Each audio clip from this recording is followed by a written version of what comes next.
हे बघा तुम्हाला नमुना दाखवते. हे बघा दही आणि साखर देवाजवळ ठेवते. छान लागते ह्याची भाजी पण मी आता तर पानं बघा अशी ना काळी पडतात. उकडून घ्यावी लागते ना भाजी ही.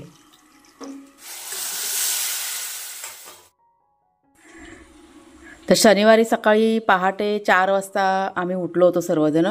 पण जेव्हा पण कुणाच्या बाबांना मुंबईला जायचं असतं ते सकाळचाच म्हणजे प्रवास करतात. मग ते त्यांना खूप सोयीचं पडतं.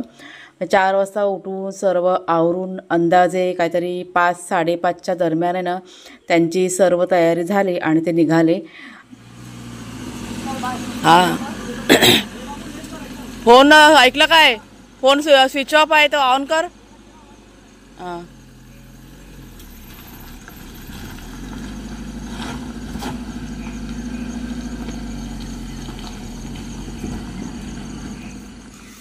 पेटवली बाबा चूल. झाली आमची सकाळ. आज मी विचार केला थोडंसं उशिरा उठीन पण भाग्या शिरून काय झोपून दिलं नाही. आता दोघंजण गेले वाटतं बाहेर. कुणाल पुढच्या साईडला आहेत दोघंजण. वाघ्या कुठे गेला मग?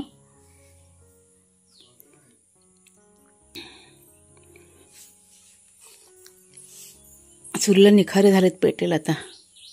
सकाळी लवकर पेटवले होते ना त्याच्यामुळे निखारे विजले त्याचे. आता परत पेटवले. हे बघा थोडीशी आग आहे. कुठे गेले? हा बघ असा फिरतोय ना. हा बघा काय दोघंजण भुंकं होते. त्याने काय बघितलं देवाला माहिती. हां हां ते दोघांची कामं भाग्या शेरूची. कुठे गेला भाग्या? कुठे गेला बघ त्याला पण. चादरी काय रोजच खराब करतात त्यात काही वेगळं नाही. काय झालं रे भुकायला? तो बघा भाग्या तिथं समोर आहे. जवळजवळ अर्धा पाऊण तास दोघंजण सतत भुंकं होतंय. म्हटलं ह्यांना झालं काय? मी झोपेतून उठली शेवटी. म्हटलं आज जरा म्हटलं सकाळी जागरण झालेलं ना म्हटलं उशिरा उठेन. तर ह्यांना काय झालं काय माहिती नाही. कळलं नाही ते. तो बघा तिथं काय शोधतोय तो. असं हे सगळं आहे दोघांचं. शेरू काय बघितलं सकाळी भुंकायला? हे बघा तुम्हाला नमुना दाखवते. हे बघा सारखे आपले भुंकतायत. हे बघा आता जवळजवळ 15 ते 20 मिनटं झालं. परत त्यांनी सुरुवात केली दोघांनी. चला घरात, चला घरात. कोण नाही तिथे. सांगून सांगून ओरडून कंटाळी पण ऐकतच नाही दोघंजण. नुसतं त्यांचं चालू आहे. चला घरात चला, चला जेवायला देते चला. कोण नाही.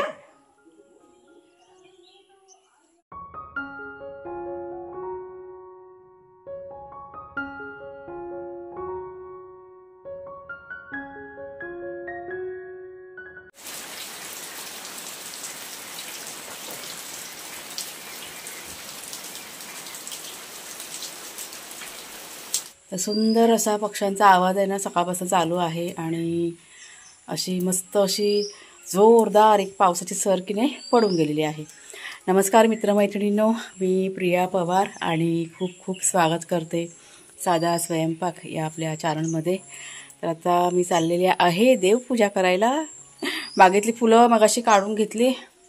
आणि भाग्या शेरूचं बघा तुम्हाला मगाशी म्हणाले ना आत्ता दोघंजण शांत झालेले आहेत. सकाळपासून ते चालू होतं. त्यांना आता खाऊ पिऊ घातलं. कुणाने दिलं त्यांना जेवायला वगैरे. आणि आता वाघ्याला बांधून ठेवलं त्याच्यामुळे झोपलेत आता दोघंजण. शांत झालेत आता. म्हणजे जाम सकाळपासून असे नुसते भुंकं होते.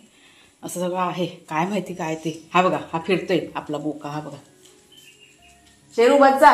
ह्याला धीर नसतो. नुसता आपला इकडे तिकडे आपला चालतच असतो. चला मी आता काय करते देवासाठी जरा ठेवायचं आहे ना. दही काल जमवलेलं आहे ना. आज म्हटलं दहीने साखर ठेवते देवाजवळ. काल दूध ठेवलं होतं. देवपूजा करून घेते आणि त्याच्यानंतर मग नाश्ता बनवायचा आहे. कुणाचं आता ऑफिस चालू होईल ना. काय हवं शेरू? शेरू बघतोय कुठे आई काय काढते. हवंय तुला दही? आता जेवून झाले. आता दिलं तर आता नाही खाणार ते. नाश्त्यामध्ये काय बनवू असा मला प्रश्न पडलेला आहे.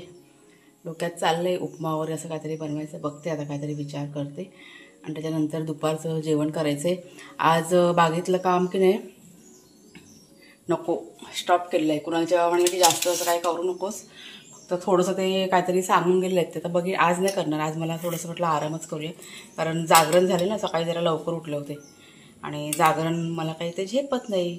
असं सगळं ॲसिडिटीसारखं होतं, डोळे वगैरे चुरचुरतात, असं सगळं होतं. त्याच्यामुळे आज म्हटलं आराम करूया, नंतर म्हटलं उद्याला बघूया. सकाळपासून कोकिळ आहे ना छान अशी ओरडते. दही आणि साखर देवाजवळ ठेवते,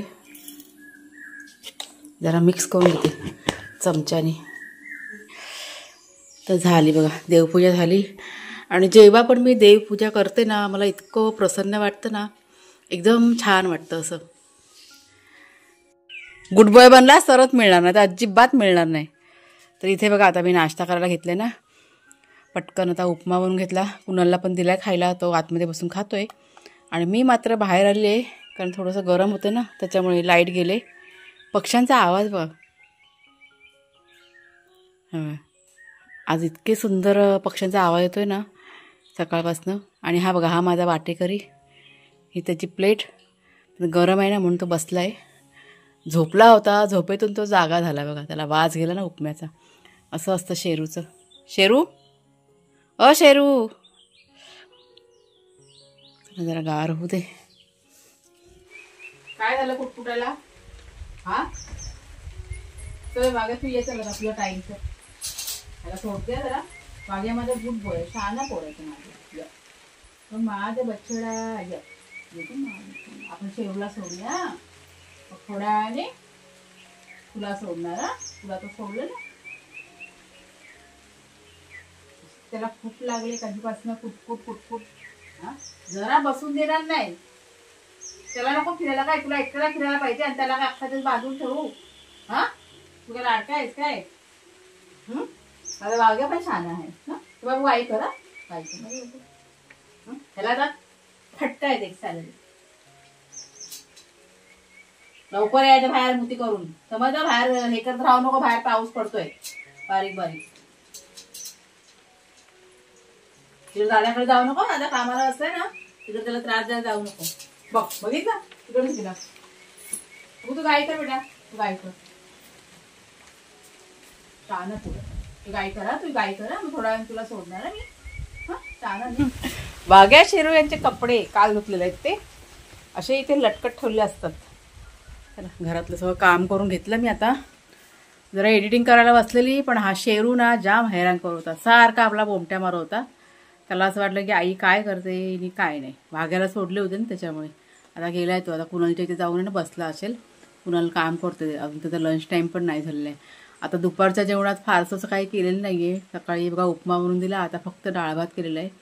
आज जरा जुगाडवालं जेवण आहे, साधं सिंपल. आम्हा दोघांना चालून जातं, कुणाला पण आणि मला पण चालून जातं. एखाद दिवस असं साधं सिंपल असेल ना चालून जातं. संध्याकाळच्या वेळेस म्हटलं काहीतरी भाजी भाकरी करीन.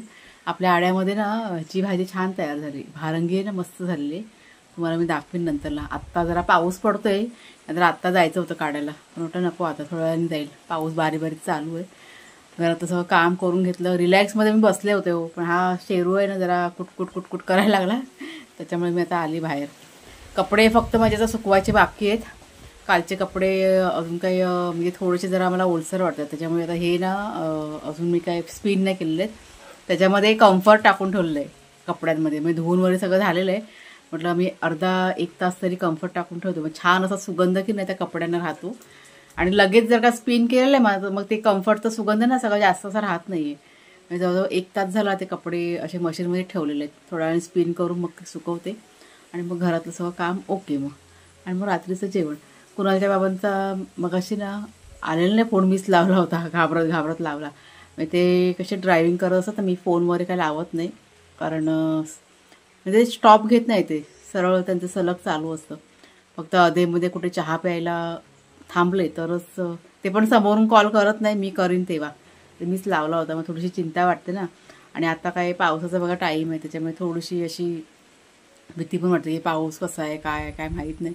सकाळी पण फक्त घाईघाईमध्ये जरासे 2च मिनटं माझ्याशी बोलले, 2 मिनटं पण नाही बोलले. चिपळूणला पोचले होते आणि लगेच फोन त्यांनी ठेवून दिला, असं केलं. आता संध्याकाळी मुंबईला पोचल्यानंतर त्यांचा फोन येईल आणि त्याच्यानंतर मग बघू मग असं. चला आता बघा, हा बघा आता येऊ म्हणा किती आगाव आहे बघा. बघा येऊ बसला ना तिथे.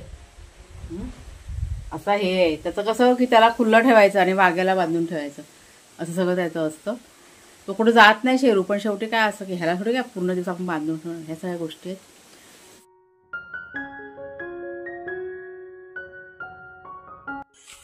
चल शेरू, शेरू ये लवकर.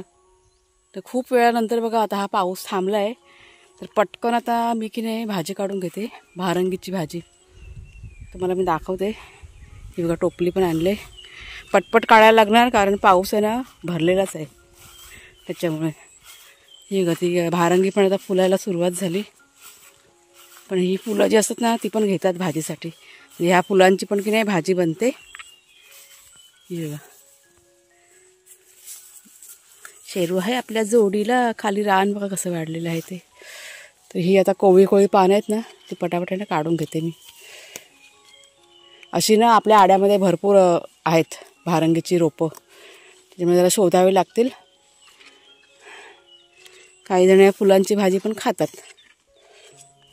मी गेल्या वर्षी बनवली होती या फुलांची भाजी, छान लागते ह्याची भाजी पण मी आता फुलं नाही काढत आहे, फक्त पानच घेणार आहे. तर ही भाजी आता ही ना सगळी जमा करते आणि संध्याकाळच्या वेळेस बनवायचे ना आपल्याला. चला काढूया पटापट. त्या साईडला पण आहे, तिथे पण आहे, त्या साईडला जरा फिरावं लागेल आड्यावरती.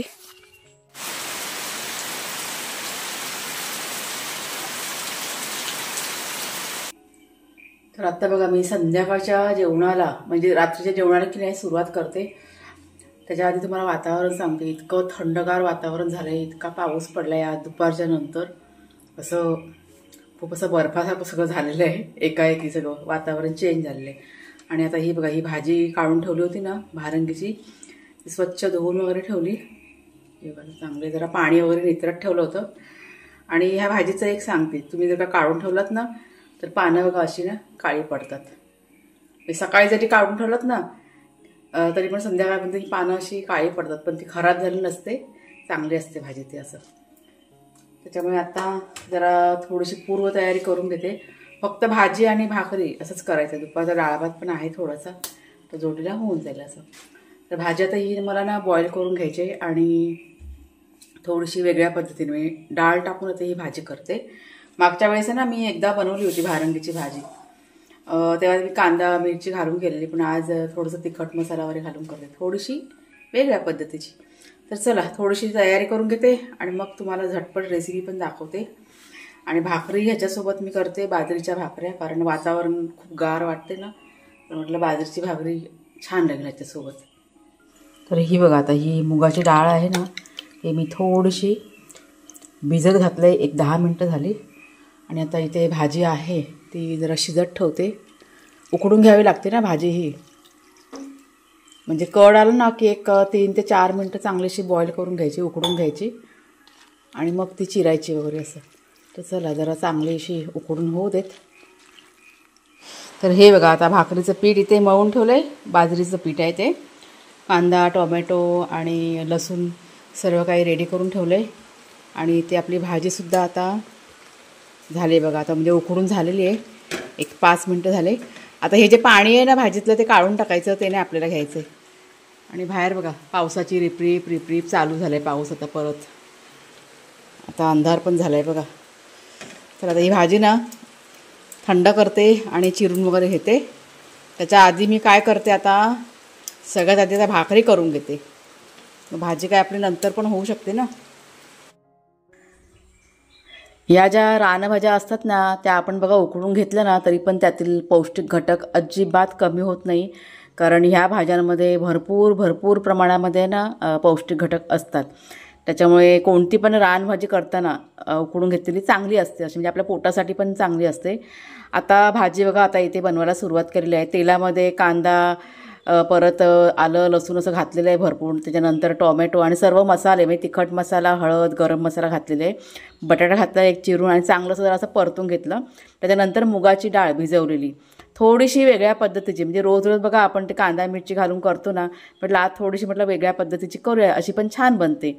आणि त्याच्यानंतर सगळं मिक्स करून झाल्यानंतर म्हणजे 2-3 मिनटं चांगलं परतून झाल्यानंतर आता त्याच्यामध्ये ती उकडलेली जी भाजी आहे ती मी चिरून घेतले आणि मग त्यामध्ये घालून चिरून सगळं पाणी वगैरे ना काढून घेतलेलं आहे, साफ असं नितरून घ्यायचं. आणि थोडासा कडवटपणा असतो या भारंगीच्या भाजीमध्ये त्याच्यामुळे. आणि मग चवीप्रमाणे मीठ घातलं आहे आणि स्लो गॅसवरती शिजत ठेवायची. आवाज बंद. आमच्याकडे सिरियल चालू आहे. चल भाजी खाऊन बघ. आणि हे बघा, ही आपली मस्त अशी भारंगीची भाजी, बाजरीची भाकरी आणि लोणचं. या अशा रानभाज्यांसोबत लोणचं चटणी वगैरे ना छान लागते खायला. चल कुणाला घे, जेवायला घे. चल कुणाला पण वाढले. त्याचं ऑफिस आहे ना, आत्ताच बंद झालं. आता सिरियल बघतोय जरा. टी व्ही बघता बघता जेवायचं आहे. शेरूला पण सोड, वाघ्याला सोडलं ना, शेरूला पण सोड. चला झोपायची तयारी, अंथरूण वगैरे घालून झालेला आहे. आणि कुणालच्या बाबांचा आत्ताच फोन येऊन गेला. दुपारी काहीतरी 2:30-3च्या दरम्यान ते मुंबईला पोचले, व्यवस्थित पोचलेले आहेत, त्याच्यामुळे चिंता नाही आहे. तर चला मग आता आजचा व्हिडिओ आता इथेच थांबवते. कसा वाटला जरूर सांगा. आवडला जरूर लाईक करा, शेअर करा. पुन्हा पुढच्या व्हिडिओमध्ये भेटूया. तोपर्यंत खूप खूप धन्यवाद.